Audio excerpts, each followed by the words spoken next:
నమస్తే, welcome to Telugu stories for life.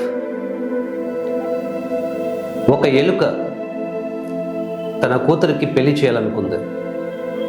ప్రపంచంలోనే అందరికంటే శక్తివంతుడైన వరుణ్ణి వెతికి పెళ్లి చేయాలనుకుంది. మరి అందరినీ వాకప్ చేసింది. ఈ ప్రపంచంలో అందరికంటే శక్తివంతుడైన వాడు ఎవరు? చాలామంది సమాధానం ఇచ్చారు, సూర్యుడు ప్రపంచంలో అందరికంటే శక్తివంతుడైన వాడు. వెంటనే ఆ ఎలుక సూర్యుడి దగ్గరికి పరిగెత్తింది. సూర్యుని అడిగింది, ఓ సూర్యుడా, ఈ ప్రపంచంలో నువ్వే అందరికంటే శక్తివంతుడైన వాడు, కనుక దయచేసి నా కూతుర్ని పెళ్లి చేసుకో అడిగింది. సూర్యుడు సమాధానం ఇచ్చాడు, నువ్వు చెప్పింది నిజమే, నేను అందరికంటే ఎక్కువ శక్తివంతుడైన వాడినే, కానీ ఆ ఎదురుగా ఉన్నటువంటి మేఘం నా శక్తిని హరింపజేస్తుంది. నేను ఎంత ప్రచండంగా ప్రకాశించినా కూడా ఆ మేఘం ఒక్కసారి నన్ను కమ్ముకుందంటే నా శక్తి బయటికి రాకుండా పోతుంది. నేను ఆ మేఘాన్ని మాత్రం ఏం చేయలేకుండా పోతున్నాను. కాబట్టి నా అభిప్రాయం ప్రకారం నాకంటే శక్తివంతుడైన వాడు ఆ మేఘం మాత్రమే. కాబట్టి నువ్వు దయచేసి మేఘం దగ్గరికి వెళ్ళి అడుగు అని సమాధానం ఇచ్చాడు సూర్యుడు. ఎలుక అవునవును నిజమే కదా అనుకొని మేఘం దగ్గరికి వెళ్ళింది. ఓ మేఘరాజా, నువ్వు నా కూతుర్ని వివాహం ఆడాలి, ఎందుకంటే సూర్యుని కంటే నువ్వే బలవంతుడు అని ఆయన చెప్పాడు. నేను నా కూతురికి అత్యంత శక్తివంతునిచ్చి పెళ్లి చేయాలనుకుంటున్నాను, దయచేసి నా కూతుర్ని పెళ్లి చేసుకుని మేఘాన్ని అడిగింది. అప్పుడు మేఘం సమాధానం ఇచ్చింది, నువ్వు చెప్పింది నిజమే, నేను సూర్యుడి శక్తిని కూడా కప్పి ఉంచగలను, కానీ ఆ ఎదురుగా ఉన్నటువంటి ఆ పర్వతం ఉంది చూడు, ఆ పర్వతాన్ని నేను ఏమీ చేయలేకపోతున్నాను. ఆ పర్వతాన్ని నేను కదిలించలేకుండా పోతున్నాను. ఆ పర్వతం దాన్ని గుద్దుకున్నప్పుడు నేను చెదిరిపోతూ ఉన్నాను. కాబట్టి నాకంటే శక్తివంతుడైన వాడు ఆ పర్వతరాజు మాత్రమే. దయచేసి నువ్వు వెళ్ళి పర్వతాన్ని అడుగు అని సమాధానం ఇచ్చింది. ఎలుక బాగా ఆలోచించింది, ఇది నిజమే కదా, మేఘం కంటే పర్వతమే శక్తివంతమైంది.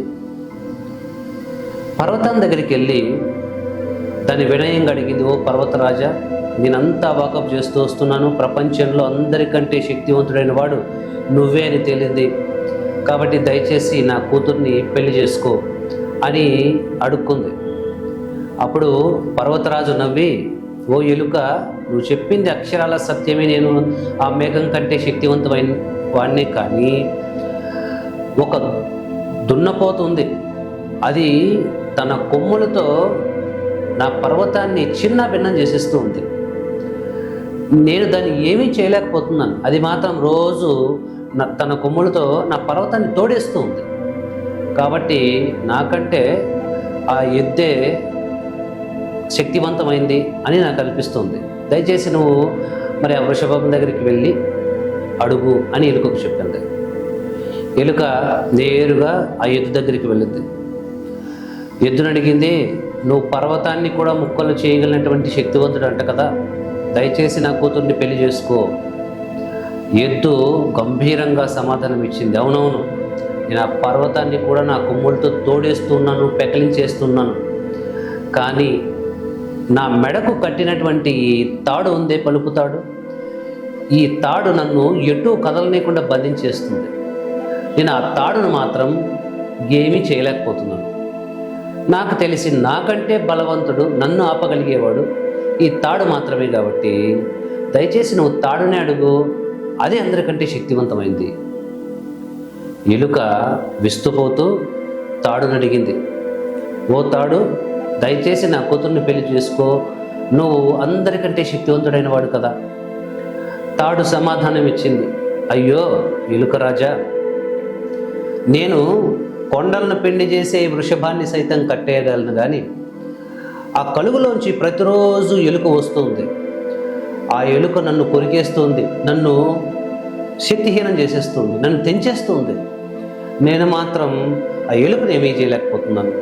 కాబట్టి నాకు తెలిసి ఈ ప్రపంచంలో అందరికంటే శక్తివంతుడు ఎలుక మాత్రమే అన్న అభిప్రాయం. ఏమంటావు అంది. ఎలుకకు జ్ఞానోదయమైంది.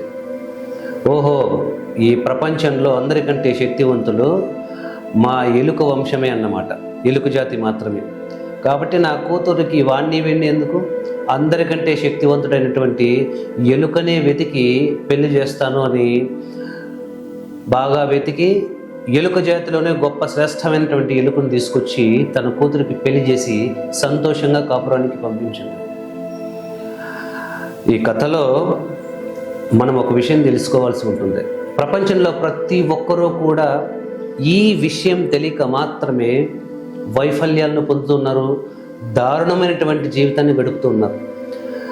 బాగా సక్సెస్ అయిన వాళ్ళని చూసి, బాగా గొప్పవాడుగా మారిన వాళ్ళని చూసి నిరంతరము కుమిలిపోతూ ఉంటారు. నేను ఎందుకు గెలవలేకపోతున్నాను, నేను ఎందుకు సాధించలేకపోతున్నాను, నేను ఎందుకు ఇలాగే ఉన్నాను, ఎందుకు ఎప్పుడు నాకే ఇలాగ జరుగుతూ ఉంటుంది. మనిషికి ఒక నీచమైనటువంటి గుణం ఉంది.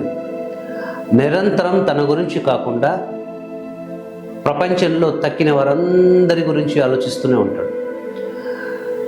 తన యొక్క బలం గురించి కాకుండా ఎదుటివాడి బలం గురించి నిరంతరం ఆలోచిస్తూనే ఉంటాడు. ఈ ప్రపంచాన్ని అనలైజ్ చేస్తూనే ఉంటాడు, బాహ్య ప్రపంచాన్ని చూస్తూనే ఉంటాడు. ఒక్క క్షణం కూడా, ఒక్కరోజు కూడా తన ఆత్మపరిశీలన చేసుకుని తన బలమేంటో, తన లోపల ఉన్నటువంటి శక్తి ఏంటో తెలుసుకోలేకపోతాడు. మీరు బాగా గమనించండి, ఒక చీమ దానికంటే 52 రెట్లు బరువు ఉన్నటువంటి వస్తువుని మోయగలదు. నువ్వు ఒక బెల్లం మొక్క నువ్వు ఎంత మూల దాచినా కూడా క్షణాల్లో అది పసిగట్టగలదు. భగవంతుడు దానికి ఆ గిఫ్ట్ ఇచ్చాడు, దానికి ఆ గొప్ప శక్తిని ఇచ్చాడు. ఒక గ్రద్ద 10 కిలోమీటర్ల ఆకాశంలో ఉన్నా కూడా కింద ఉన్నటువంటి ఎలుకను కూడా చూడగలదు. దానికి అంత గొప్ప సూపర్విజన్ ఇచ్చాడు. ఒక పులి పంజా ఎంత బలమైందంటే ఎంతటి జంతువునైనా పడేయగలదు. ఒకసారి మనం బాగా గమనిస్తే కనుక ప్రతి జంతువు, ప్రకృతిలో ప్రతి జంతువుకు, ప్రతి వస్తువుకు కూడా భగవంతుడు ఒక స్పెషల్ గిఫ్ట్ ఇచ్చి ఉన్నాడు, ఒక గొప్ప శక్తి ఇచ్చున్నాడు. ఆ శక్తిని ఉపయోగించడం వలనే ఒక గ్రద్ద జీవిస్తూ ఉంది. తనకిచ్చినటువంటి గొప్ప శక్తిని ఉపయోగించడం వలనే చీమ అంత గొప్పగా శ్రమిస్తూ ఉంది. తన కూరల్లో ఇచ్చినటువంటి శక్తిని ఉపయోగించడం వలనే పాము ప్రపంచ సమతౌల్యాన్ని కాపాడగలుగుతుంది.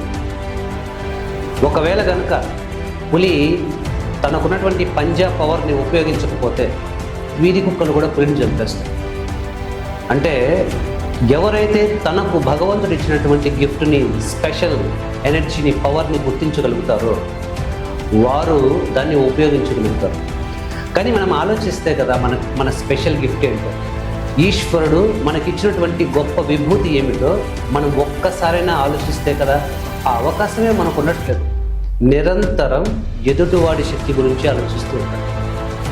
మనం ఎదుటివారి గురించి ఎక్కువగా వారి బలం గురించి ఆలోచించినప్పుడు వారిని బలవంతం చేసి మనం బలహీనులమైపోతున్నాము అన్నటువంటి విషయాన్ని గుర్తుపెట్టుకోవాలి.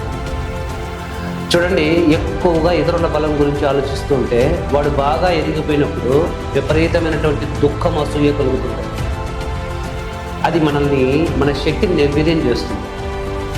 ప్రపంచంలో అందరూ కూడా సామాన్యంగానే ఉంటారు, చాలా దిగువ స్థాయి జీవితాన్ని కూడా జీవిస్తూ ఉంటారు. కారణం ఏంటంటే వాళ్ళు తమ గిఫ్ట్ ఏంటో, ఈశ్వరుడు తమకు ఇచ్చినటువంటి ఆ గొప్ప శక్తి ఏమిటో, తనకు ఏది బహుమతిగా లభించిందో, తన జీవితాన్ని ప్రకాశింపజేసేది ఏది లభించిందో దాన్ని తెలుసుకోలేకపోతాం. ఎప్పుడైతే నీలో ఉన్నటువంటి స్పెషల్ గిఫ్ట్ని నువ్వు రియలైజ్ అయినప్పుడు అదే నేను ఈ ప్రపంచానికి పరిచయం చేస్తుంది. భగవద్గీతలో దీనే తేజస్సు అంటారు. అంటే ఏ శక్తి చేత నువ్వు వెలుగుతావో, ప్రపంచాన్ని వెలిగిస్తావో, ఏ శక్తి నిన్ను ప్రపంచానికి చూపిస్తుందో, పరిచయం చేస్తుందో, ఆ యొక్క బహుమానం, ఆ పరమ దివ్య శక్తి నీలో ఖచ్చితంగా ఉంది. చీమలకు, దోమలకే గొప్ప శక్తి ఉన్నప్పుడు ప్రపంచంలోనే శక్తివంతుడైనటువంటి మానవుడికి అత్యున్నత స్థాయి బహుమానమే ఉంటుంది.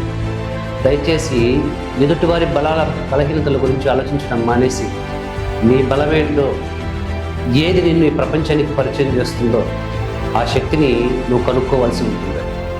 అంతర్మథనం చేసుకోండి, ఆత్మపరిశీలన చేసుకోండి.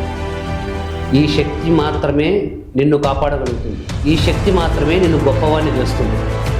ఈ శక్తిని గుర్తించలేని వాళ్ళంతా కూడా ప్రపంచానికి బానిసలుగా ఊడిగం చేస్తూనే ఉంటారు.